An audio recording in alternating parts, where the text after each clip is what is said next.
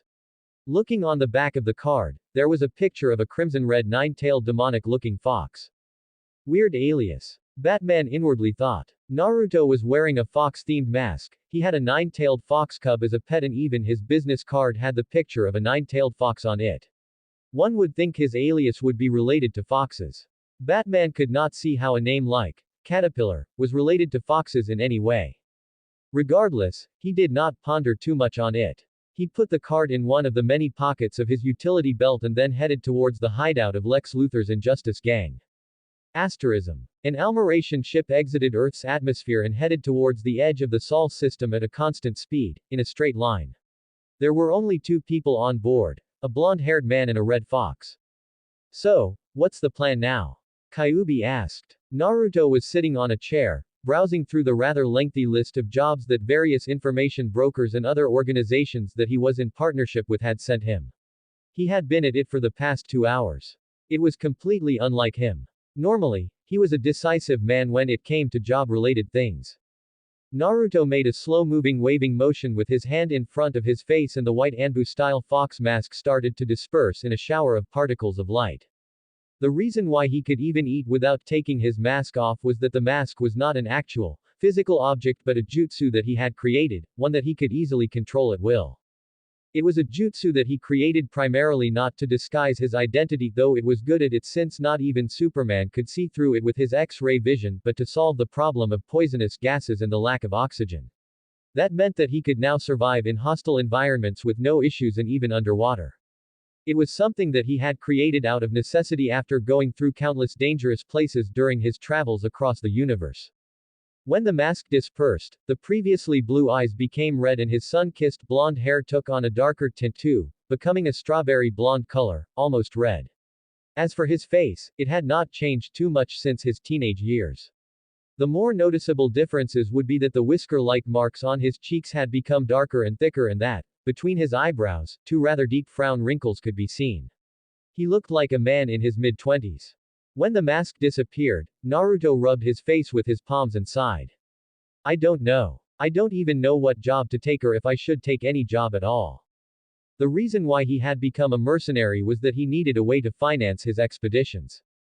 Intergalactic travel was very expensive. Ships capable of interstellar travel, their maintenance costs, the fuel, the weapons to equip them, information, all those things were not cheap at all, regardless of the galaxy. No, their prices were exorbitant, hence also the reason why his services were rather expensive too. But now that he realized that finding a way back home was impossible, he was at a loss for what to do. You've searched enough, Naruto. Almost a century is more than enough. Even if you went back now, what would you go back to? Everyone in your generation has long since passed away. You know as well as I do that shinobi don't live long lives. Naruto frowned at those words. It had become a habit for him, and that was the reason why the frown lines between his eyebrows were so pronounced. Don't tell me you've forgotten what happened 88 years ago, Kurama. It's the reason why I don't look a day over 25. For me, it was only 1 hour, but when I came out, almost 50 years had passed in the outside world. At those words, the hair all over Kyuubi's back and his 9 tails became straight like needles as a series of chills went down his back. At that time, Kyuubi had still been sealed inside Naruto as the two of them had not managed to find a way to let Kyuubi out without killing Naruto until he was in his late 40s. However, through Naruto's eyes, he could see and experience the outside world, just like Naruto could. The sight he had seen that day would forever be ingrained in his brain. It was something that neither he nor Naruto would ever be able to forget. Nonetheless, Kyuubi did not want to back off. I know what hope you've been clinging on for the past century, time dilation. You've been hoping that while a century has passed here, maybe no more than a day had passed in the elemental nations. 1. But forget about a day, just think about 1 hour. No, even 5 minutes. Who could survive against the rabbit goddess after she kicked us out of the dimension? You think that Uchiha could? Or that useless woman you used to have a crush on? Or maybe your sensei? Hell, at that time, even you wouldn't have been able to last all alone against Kagaya for 5 minutes. Shut up. Naruto shouted incensed. The amount of chakra that his mere shout contained made the entire warship shake terribly. Kyuubi scoffed, not in the least intimidated. But he still chose to give up on his tiny fox cub form, and his body enlarged until he was several feet tall, making the control room barely accommodate his enormous size. His voice became even more powerful and demonic when he spoke next. You don't like to hear the truth, Here. I'll spell it for you. Everyone is dead. You've been living with your mind stuck in the past for almost a century. Fighting for something that probably doesn't even exist anymore. When Kyuubi said those words, it was like Naruto had suddenly lost all his energy. He sat down on the pilot's chair and let his head fall against the steering wheel of the ship lifelessly. Inwardly, Kyuubi felt his heart crack at that sight. He cared about Naruto like his own brother. They were family. Telling Naruto such harsh words hurt him too. Forgive me, Naruto, but it had to be done. You've spent a human's entire lifetime already on a wild goose chase. It's enough. I can't watch you waste your life like that any longer. It's time to let go. Kyuubi thought in his heart. The two of them often argued and sometimes even brawled, but it was play fighting. It was very rare for them to have a serious fight. The number of times they fought ever since Kagaya had thrown them into another dimension could be counted on the fingers of one hand. And Naruto had always avoided speaking about how small were the chances of them ever going back home. He even avoided thinking about it. You were right, Kurama. I'm sorry. Naruto said. In the deafening silence that followed, the sound of his tears falling on the floor could be heard. They were big, bitter tears. Tears filled with the frustration and bitterness that he had bottled up inside of him over the past century. All this time, he had pursued his goal with tunnel vision, mindlessly. He had not allowed himself to cry, to doubt himself, or to despair. But now, his path had finally reached a dead end. He had traveled to all the known planets inhabited by humanoid creatures, all across the 3,600 sectors of the universe. He had met the oldest beings in the universe, the guardians of the universe, to ask for information, and he had even ventured to explore the unknown void of the universe, almost dying several times in the process. But it had all been for naught. He did not have any other leads. He had exhausted all his means. I was selfish. I'm sorry. I've only thought about myself. All these years, you've followed me and helped me without saying anything. And I never thought of what you might want to do. What are you talking about, you bastard? Don't make this about me. Kyuubi shouted and grabbed Naruto by the collar of his cloak. This isn't about what I want. It's about. But Kyuubi choked on his words when Naruto brought his arms around him and hugged him tightly while crying in his chest. At that moment, Naruto looked nothing like a world-famous intergalactic mercenary. He did not look like someone who had fought on equal grounds against a god and lived to tell the tale. At that moment, he looked no different than a child crying in despair. The now giant fox brought his tail around Naruto and gently laid his chin on top of his head. Apart from the sage of 6 paths who had died more than 1,000 years before, Kyuubi had never cared about any of the humans or beings from the elemental nation. Kyuubi had never missed his homeworld. On the contrary, the past century spent traveling the universe, especially the last 60 years, ever since they found a way to unseal him from Naruto, had been the most fun and amazing period of his millennia-long life. Traveling to new worlds, exploring unknown lands, seeing all kinds of creatures, and eating so many kinds of good food. It was a life better than he had ever hoped to have even in his wildest dreams. In the elemental nations, he had been nothing but a beast hunted by humans and imprisoned to be used as a weapon of war. He had no sweet memories of it. But he understood Naruto's feelings. He was a man loyal to his loved ones to a fault. And the Fourth Great Ninja War happened only a few weeks after the village that used to hate him had finally acknowledged him. He had become a hero and it looked like his lifelong dream of becoming a Hokage was within an arm's reach, no longer something deemed as a pipe dream. People had started to respect him and love him. But his friends, his precious people, and everything he had worked so hard for had been taken away from him when he had been thrust into an unknown world. A world that he had roamed like a vagabond for almost a century. Kyuubi could understand his despair. So he let him cry. Despite the mucus and tears staining his beautiful fur, Kyuubi did not say a word of reproach. It's all right, Naruto, it's all right. Let it go. A long but rather narrow and sinuous lake surrounded by tall and steep mountains on all sides. It was a fjord, a place of rarely seen beauty. A simple wooden boat was floating gently on top of the water and on the boat there was a red-eyed man with thick and dark whisker-like marks on his cheeks. Despite his rather scary-looking face, there was an aura of peace and calmness around him.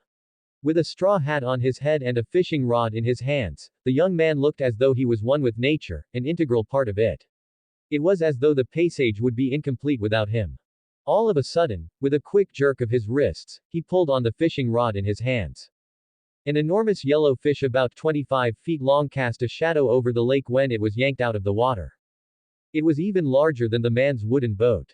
But there was no panic in the man's red eyes. With practiced movements, he threw 5 shurikens at the large fish still in midair. The 5 shurikens moved almost as though they were remote-controlled drones not thrown projectiles and they started flying in circles around the fish. Then, the man clenched his fist and 5 very thin metallic wires appeared in his hands seemingly out of nowhere. But they had been connected to the thrown shurikens from the beginning. Before the fish even started to fall, arcs of lightning traveled through the wires and zapped the large fish to death. Although the fish was now dead and the lightning had dispersed by the time the fish dropped back into the water, its body was still twitching, disturbing the previously still surface of the lake. But soon, the fish became immobile, its nerves finally ceasing their activity. The fisherman tied the metallic wires connected to the fish on one end of the wooden boat and then he grabbed the paddles and started to slowly move towards the shore. On the shore, a giant bonfire was burning merrily and a 9-tailed fox that was as big as a horse was pacing around restlessly. The man and the fox in question were none other than Naruto and Kyuubi. They were in the midst of enjoying their holiday alone, on an unknown planet, away from civilization. It was a planet from outside of the 3,600 sectors of the known universe protected by the Green Lantern Corps, in a star system located in the unknown void. Its living conditions were nearly identical to the Earth but there were no sentient creatures on this planet. There were only animals and because of that, nature was rich and pristine. It was Naruto and Kyuubi's secret refuge, a place where they sometimes went to heal their souls and rest. Asterism. 1 hour later, more than half of the enormous fish had already been cooked and eaten by the two of them. More exactly, it was Kyuubi who had eaten almost everything by himself. Lost in his greed and gluttony, he had even increased his size to that of an elephant so he could take bigger bites out of the fish and eat more at once. In contrast to the voracious fox, Naruto was sitting cross-legged on the grassy ground with his eyes closed. As he drew in the natural energy of the planet, he periodically exhaled a grayish-black cloud through his mouth.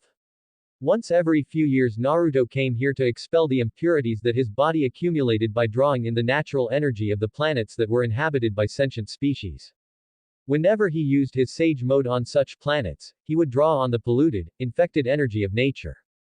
It did not have an immediate effect on him if it was in small doses but if left unattended, or if he drew too much of that infected energy at once, he could become like Jugo from the elemental nations and go berserk. Or worse, instead of going berserk, he could turn into a statue if he lost control of the natural energy in his body. He had gone through that in the past once so he was careful to not repeat his mistakes again. I love this planet. Such pure nature, such calmness, such peace. Naruto opened his eyes and said. I feel like any sage mode user would be able to prolong their lifespan by decades if not even centuries simply by living here. The elephant-sized fox's voice boomed from the bonfire. It's not about the duration of one's life but its quality. Look at me, I've lived for 1000 years, but the last 60 to 70 years since you unsealed me from your body had been the best of my entire life. If I had to choose between the previous 1000 years in the elemental nations and 70 years in this dimension, I'd choose this new world in a heartbeat. You're right, Naruto acknowledged. This planet is beautiful, pure and peaceful, but there is nothing to do here. It's nice to come and rest once in a while, but living here alone for years or decades. Most sentient living beings desire the companionship of other people. And Naruto was no different. Although he no longer got emotionally attached to persons and places, he still enjoyed living with people. He liked interacting with others, joking around, visiting restaurants, going to movie theaters, and sometimes he liked even to just go to a bazaar and watch people haggle and argue with each other for prices. Although people had a very dark side to them, they had beautiful parts too. And the more he lived, the more Naruto understood that these two sides of people were like the two sides of a coin. One could not exist without the other. As Naruto was sunken deeply into his philosophical thoughts about people's nature, a very loud beeping sound came from a small distance away. It came from the combat suit that he had left in a hut that he and his shadow clones had built when they arrived on this planet a few weeks before. Now, he was wearing casual clothes, a pair of brown pants and a light blue t-shirt. He had no weapons or any other devices on him except for the armband that contained the shurikens and ninja wire that he used in fishing. He sighed in annoyance, these guys don't know how to give up. He went to his hut and took out a wristwatch. Then, he covered his face with his hand and made a downward motion with it. A white Anbu fox mask appeared on his face and his strawberry blonde hair became bright gold while his red eyes became baby blue. Then, he tapped the screen of the wristwatch with a finger and a hologram appeared on top of it. It was a human-sized humanoid rat. A high-pitched voice came out. Seriously, Mr. Uzumaki, where have you been these past 4 months?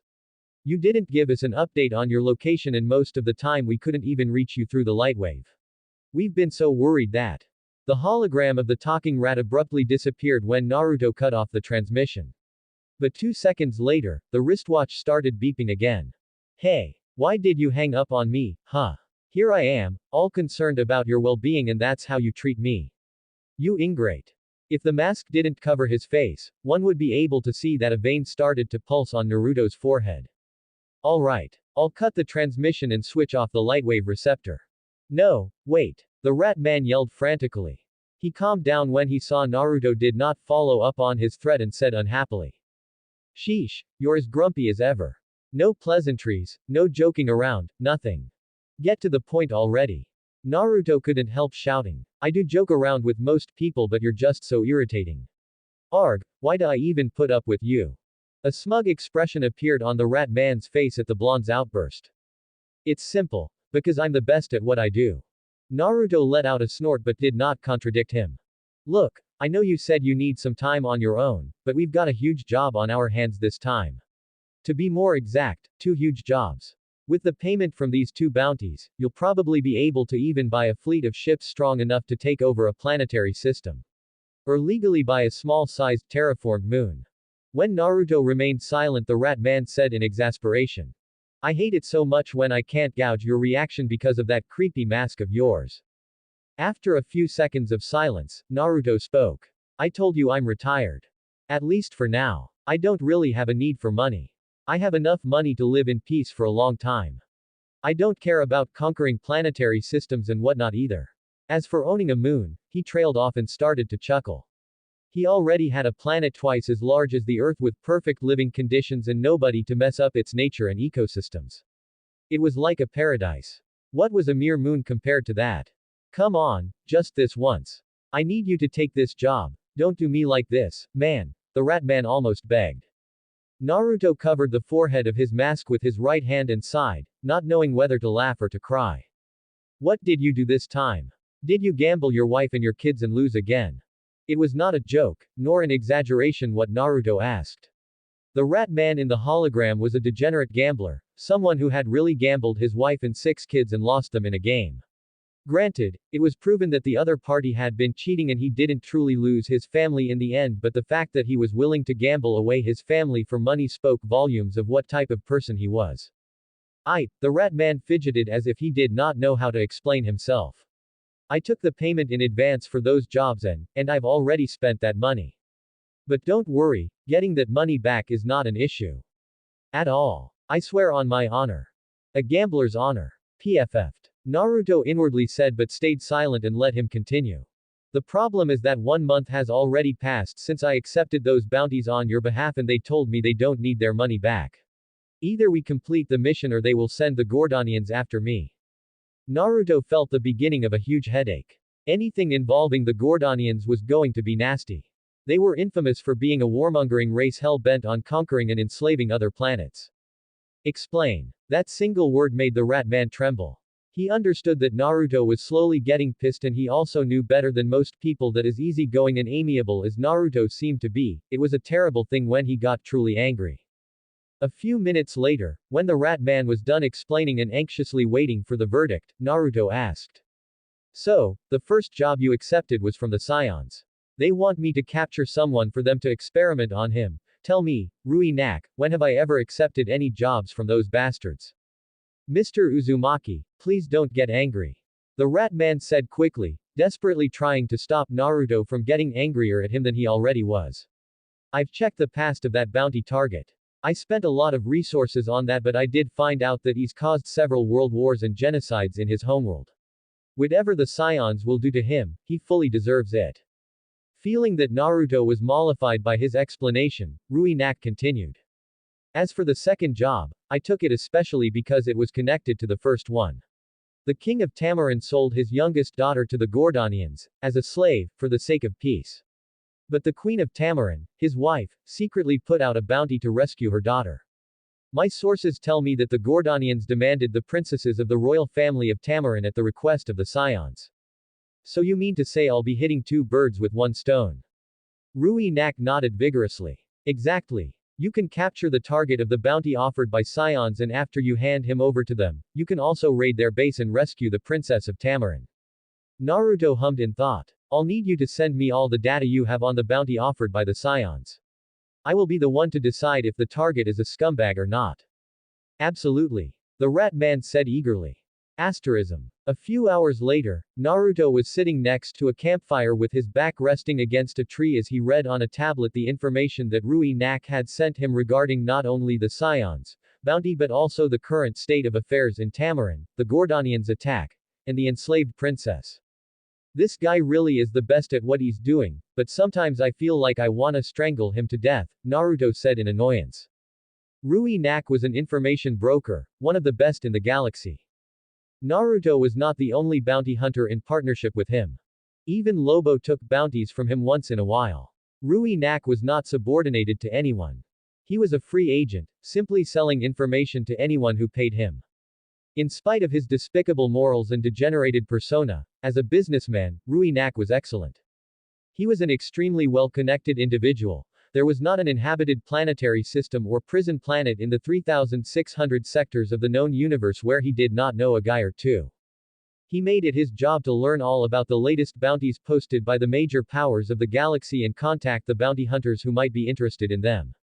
The bounty hunters were happy to get a juicy job, the clients were happy to have their problems solved and Rui Nak himself was happy to get a hefty commission from the bounty hunters and even from the clients themselves if they contacted him directly.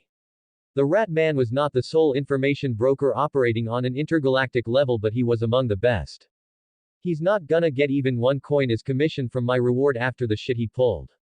Kyuubi was curled up very close to the fire in his tiny form as a fox cub and yawned lazily every once in a while. You could have just ignored him and not taken the job. But you couldn't help playing the hero again, Kyuubi jabbed at him. Naruto glared at the fox and said in retort. What hero? I'm getting paid for it. Not to mention, we've worked together for so many years. Keep telling yourself that. Seeing Naruto becoming silent at his words, Kyuubi asked. So, where are we going now? To Earth. What would the Scions want from Earth? Kyuubi raised his head from his front paws and asked, appearing as though he was very intrigued. Apparently, it's someone who has lived for nearly 50,000 years. He's the one who caused the two deadliest wars in Earth's history and numerous other atrocities. A human named Vandal Savage. I think the Scions will dissect him to the last atom to see what makes him tick, what gave him immortality when everyone else on Earth lives up to a century at most. Didn't think we'd get back to Earth so soon. Not that I have anything against it, mind you. Kyuubi said, and the 9 fluffy tails at his back started wagging. Naruto grinned when he looked at the tiny fox's unveiled excitement. Oh ho, you look excited. I wonder why. My bet is that you can't wait for that woman to give you some belly rubs again, he said snidely. Why you? Kyuubi sputtered at the unexpected verbal attack. What does that have to do with anything? Oh really now? Then tell me, what's the tail wagging for?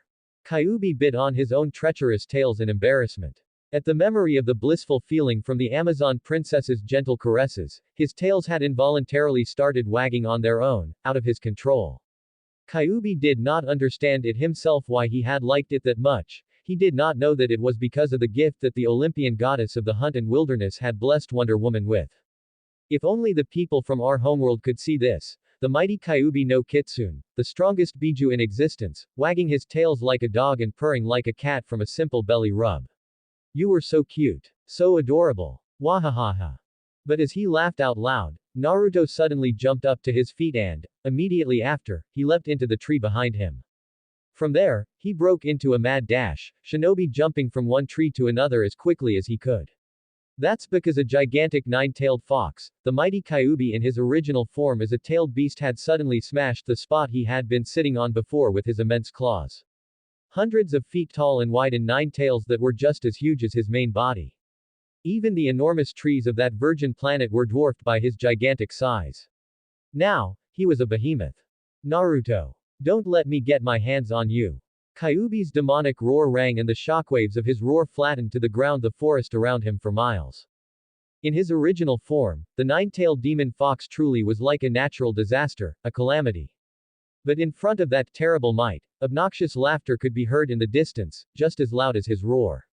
Naruto had purposely infused his chakra in his voice, to make sure that the fox heard it. How dare you burst in and ruin my wedding?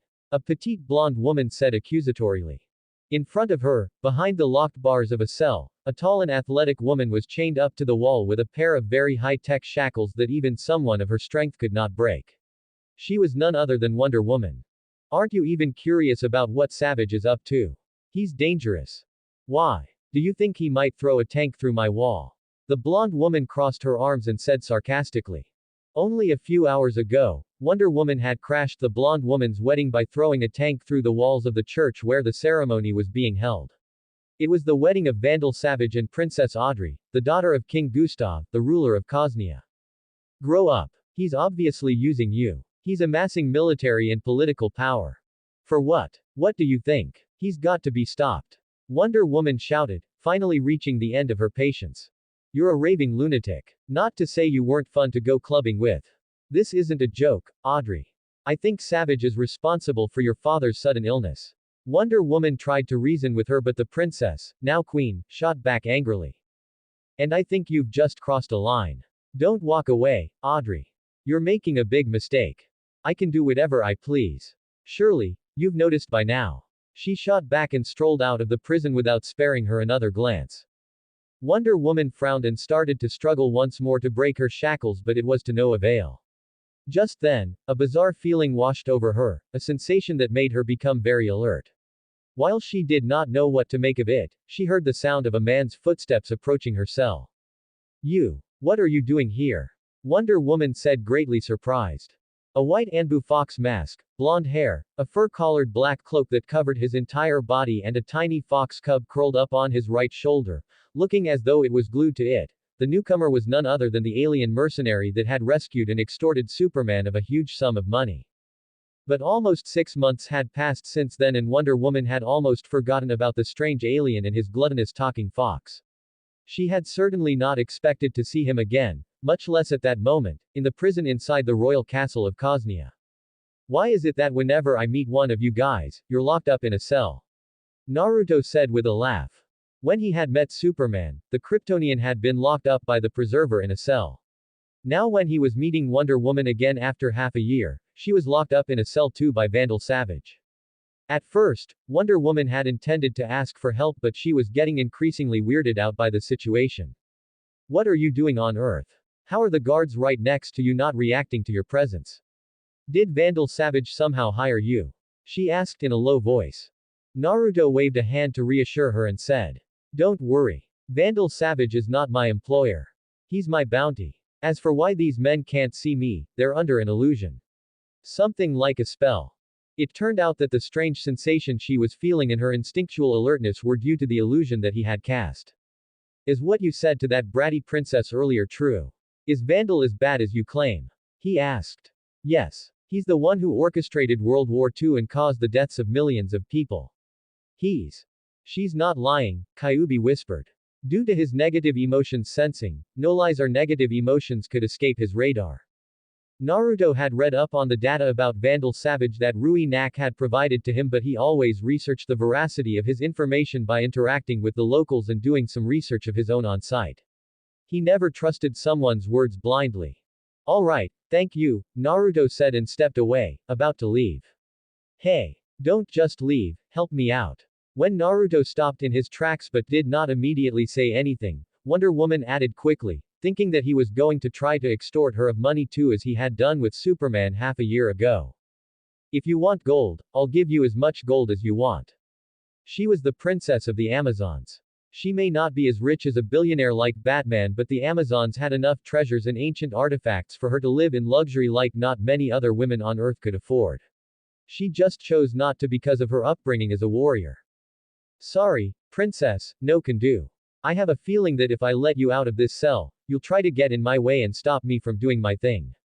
Seeing the furious glare she threw at him, Naruto involuntarily chuckled. Relax. One of your hero friends, I think Batman was his name, is hiding just a few feet away. I think he's been waiting for a chance to break you out of your cell, but he fell under my genjutsu like the rest of the guards.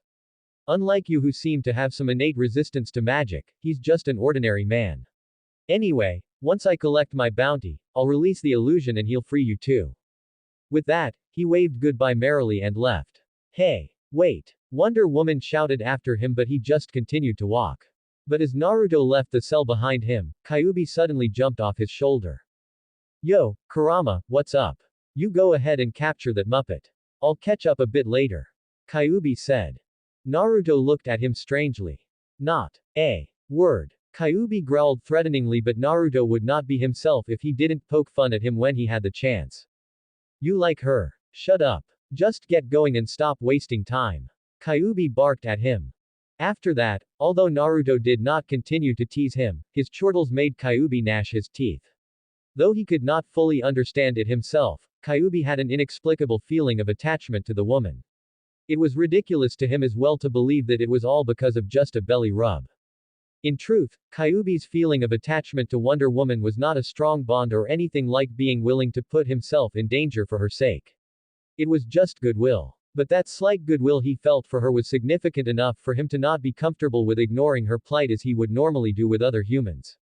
In the first place, it would not cost him anything to just release Wonder Woman from her shackles once Naruto accomplished his mission. Asterism. Although his masking technique made his eyes look blue, in reality, currently, his eyes were red and his pupils looked like a cross between a slit and a horizontal bar. At that moment, every single life signature in the castle was as clear in his perception as though he could see them with his own eyes. Due to his sage mode, it was a piece of cake for Naruto to find Vandal Savage's location because his life signature was clearly different from other humans. It was quite similar to that of the Amazon princess locked in the cell, not quite as strong, but still similar. Is that woman immortal like Vandal Savage too? Immortal like me? Naruto asked himself, intrigued. When he had come to Earth the first time around, he had not used his sage mode as he had no reason to. Unless it was for the sake of a mission, he would generally prefer to not use his sage mode on the planets inhabited by sentient creatures due to the high degree of pollution of nature and the harmful effects that drawing such infected energy would have on him when taken in large doses. Soon enough, he reached the control room. In a puff of smoke, his body transformed into that of a housefly. Henge was one of the first and easiest techniques that shinobi used to learn back in his homeworld. Even 10-year-old kids could perform it. But, despite its simplicity, it was invaluable for any spy, sabotage, or assassination missions that had to be completed covertly. Vandal, what do you think you are doing? The new queen of Cosnia asked in disbelief. Just a few moments before that, Colonel Vox, Vandal Savage's right-hand man, had confirmed the destruction of the Justice League's spacecraft. Destroying the Justice League. Building a railgun. assuming total dominion over the nations of the earth. Vandal Savage said from his throne-like seat. Then, he chuckled. Sweet foolish child. Wonder Woman was right all along. Ridiculous. You'd have to be over 100 years old. Queen Audrey said in denial. I'm far older than that, Vandal Savage boasted. It was over 25,000 years ago when I got this power. While my fellows cowered with fear, I dared to approach the strangely glowing rock that fell from the sky. It was warm and the night was very cold. I slept curled up next to it, not realizing what its radiation would do to me. But over the millennia that followed, as I watched those around me grow old and die while I remained unchanged, I discovered the truth. I came to accept my destiny. I live to rule. Delusions of grandeur aside, I rule Cosnia. Queen Audrey shot back. That's why I married you, Vandal Savage said smugly. It's also why I poisoned your father. You poisoned my father. She yelled and slapped him with all of her strength, leaving a trail of bloodied scratches on his face. But after Vandal Savage grabbed her arms and immobilized her, she grew shocked when she saw the clawed skin of his cheek heal up in a second. Guards, confine this brat to her quarters. At his words, 2 soldiers grabbed the young queen roughly and started to drag her outside. But everyone in the room froze when a masked man appeared behind Savage Vandal out of nowhere. The self-entitled king of Cosnia suddenly found his feet leaving the ground when a steel-like hand clenched around his neck and lifted him in the air. A perfect Russian came out of the masked man's mouth. My mission was to capture you and hand you over in perfect condition, but trash like you doesn't deserve to live even as a lab rat. At that moment, the soldiers in the control room and Colonel Vox woke up from their stupor and immediately started to yell as they pointed their weapons at him. Release him immediately. Vandal Savage also struggled to say despite his throat being choked. Whatever you were paid, I'll give you double. No, triple. But just as his words ended, Naruto's other hand clenched into a fist and punched a hole into his back, through his chest, obliterating his heart. A large amount of blood splattered over Queen Audrey and the 2 guards that had been the closest to him. The woman screamed in terror and she lost strength in her legs. The guards themselves were petrified and could not keep a hold of her as she collapsed on the floor. Kill him. Colonel Vox hollered and then he opened his mouth wide and initiated his sonic scream. But even before the sound waves could reach their target, a blade of pressurized air separated his head from the rest of his body. The other soldiers in the room became still like statues. They did not dare to even move a muscle. In the deathly silence that was instilled, a sudden coughing noise came from Vandal Savage's previously lifeless body. I am immortal. Cough, I can't be killed. There is nothing, absolutely nothing that you can do to me. As he said that, Vandal Savage even broke into raspy laughter. But his laughter died in his throat when another blade of wind beheaded him too like his subordinate. What do you know, I got to kill you twice and even complete my bounty too.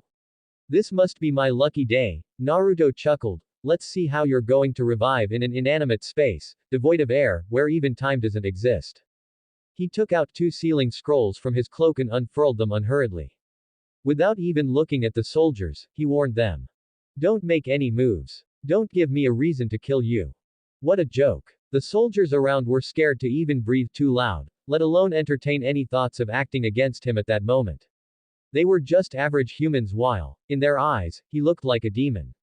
Even the bratty queen, Audrey, had none of her previous haughtiness. Her face was livid as she watched him, too terrified to move even an inch from where she had fallen. But Naruto himself could not care less about anyone else in the room. He had no interest in killing the others. He had been a shinobi in the past. In a way, he had been military as well. He knew that the soldiers were only following orders. Nevertheless, if they were to shoot at him, he would show no mercy, like with Colonel Vox. He threw one of the scrolls on Vandal Savage's head and the other one on the rest of his body, making them vanish in 2 small clouds of white smoke. Bringing a finger to his left ear, Naruto spoke. Ait, Kurama, I'm done here. Kiss your girlfriend goodbye and meet me at the ship. She's not my girlfriend, you piece of, Kyuubi yelled into his earpiece, but Naruto cut off the connection with a chuckle. After he grabbed the 2 sealing scrolls from the floor and pocketed them inside his cloak, he disappeared, leaving only a few arcs of yellow and black light flickering in his wake. Asterism. A few minutes after Naruto teleported away from the room, Batman and Wonder Woman burst through the doors of the control room. But they only found an obscene amount of blood splattered everywhere.